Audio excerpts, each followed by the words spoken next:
Let the words of my mouth and the meditations of our hearts be acceptable to you, O Lord, our rock and our Redeemer. Amen. By this, everyone will know that you are my disciples, if you have love for one another. Anyone really into watching the news, like watches the news every day, long periods, a couple people? I'm not really big into the news myself. I don't really watch the news too often. My news awareness is pretty much whatever is on the Post-Gazette or the Pittsburgh Trib's main web page online, or maybe whatever I picked up off of Yahoo's main page, and the news feeds that kind of cycle through there. Other than that, I don't really check out the news too much. I've always kind of gone on the premise that if it's on the news, it's just someone else's opinion of what they want people to know or what they think will sell for them. So I don't watch the news a whole lot, but one item did catch my attention this week on the news. And I've been thinking about it ever since I saw this on Yahoo's main page earlier this week. It was a story about North Korea. Now, there are definitely no shortages of stories about North Korea in the news lately. Even I've picked up on that.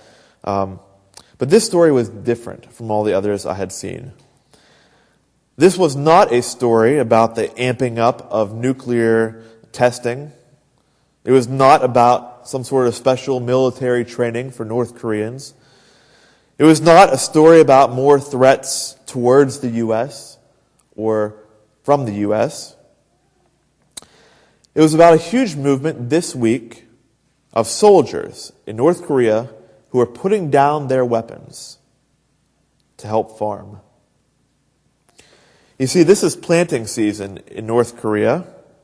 Well, actually, a month ago was the beginning of the planting season in North Korea.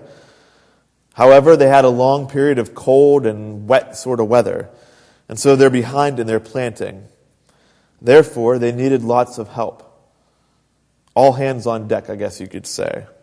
And so this week, many soldiers who were doing things like guarding the border put down their weapons, and they farmed. Apparently, it was a very powerful sight to see. Both men and women soldiers, still in their military uniforms, stood shoulder to shoulder with farmers in waist-deep mud as they did the spring planting.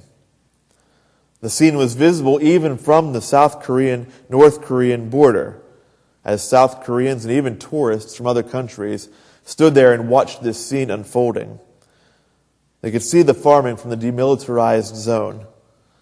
And so it seemed, at least as I read this article, humanity took a breath of relief for a moment.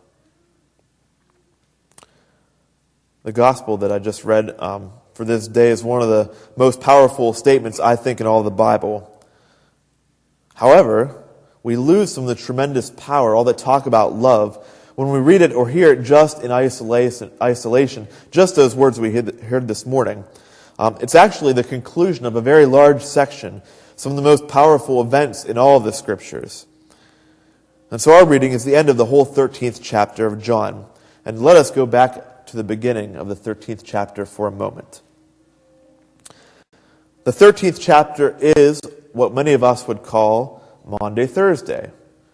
It is the night that Jesus celebrates his last meal, the Passover meal, with his disciples. And then following that meal, following our reading for this morning, Jesus goes off to pray. He's arrested, and he's taken to begin his crucifixion. He's betrayed, and then he goes off to his death. And so chapter 13 is the beginning of that story. And if we went back to the beginning of chapter 13, we would see a part of that story that is unique to John's gospel. We have the story of Jesus washing the feet of his disciples. Now, this is a beautiful and profound moment. It is a radical moment, really. You see, rabbis in Jesus' day, teachers, they didn't wash any feet. They didn't certainly wash the feet of their disciples. Leaders didn't do things like this. Rabbis, scribes, priests, the Pharisees, they didn't wash people's feet. It was unclean, Like, obviously, it was literally unclean to wash people's feet, but it was ritually unclean also. I mean, think about it. These disciples, how did they get from one place to another? They walked, right? And what else walked on these streets? And they weren't paved streets like our streets. They were dirt streets, right? They walked through the countryside, through the dirt. And what else walked on those streets? The animals. And what do animals do on streets? Enough said, right? These people, they walked through the streets right after the animals that were walking through the streets, doing the things animals do. So you get the kind of idea of how dirty these feet would be, these feet that Jesus is washing. And yet Jesus gets down on his knees, he takes off his outer garment, his robe, and he washes the animal stuff off of his disciples' feet. And then after finishing with his washing, he even emphasizes the point of this exercise. I have now set for you an example, Jesus says, that you should also do as I have done to you. Very truly I tell you, servants are not greater than their masters, nor are messengers greater than those whom have been sent. If you know these things, you are blessed when you do them. That's what Jesus says. And then John 13 continues on as Jesus steps back from his kneeling and his washing techniques, and he sits back at the table with his disciples to the meal, this Passover meal. He's troubled, though, and those around him notice. And so Peter, he asks why he's troubled, and Jesus announces that he has been betrayed by one at the table. So Peter asks, which one? And Jesus says, the one to whom I give this bread. And then he hands the bread to Judas. Maybe we've heard this story before and we're not aware of the power, the immensity of this moment. But do you see what has happened? This is the Eucharist, right? Holy Communion, this meal we celebrate every week here at House of Prayer, the good gift, the good grace. And in this one singular moment that defines us still today as followers of Jesus, Jesus gives the body of himself to Judas. Judas, the one who gets singled out. He's the only one that gets named as the one who receives it in this moment. The recipient of God's grace. Judas is the recipient of Jesus' sacrifice. Yes, that Judas. That guy who has already been identified as the betrayer. The man who has already sold himself betraying Jesus. The one who will momentarily hand Jesus over to his betrayers. To the worst sort of death that one can imagine. To be honest, I'm not even sure that I can grasp, here in the 21st century, the immensity of this moment where Jesus gives this first communion to Judas. And in this moment, with that reality looming, his death looming, and the worst sort of death ever, he hands the Eucharist to Judas. Maybe it would be like a Boston priest giving communion to Zochar. Well, pretty tough, right? Or maybe it'd be like the mother of the little child who was killed in the Boston bombings, going to the funeral for his brother, Tamerlan, and offering true condolences for his death. Jesus offers his betrayer communion. And as soon as that moment is over, Judas runs out of the place, and Jesus takes a step back, and he offers up these words that we've just heard in our gospel. I give you a new commandment, that you love one another, just as I have loved you. You also should love one another.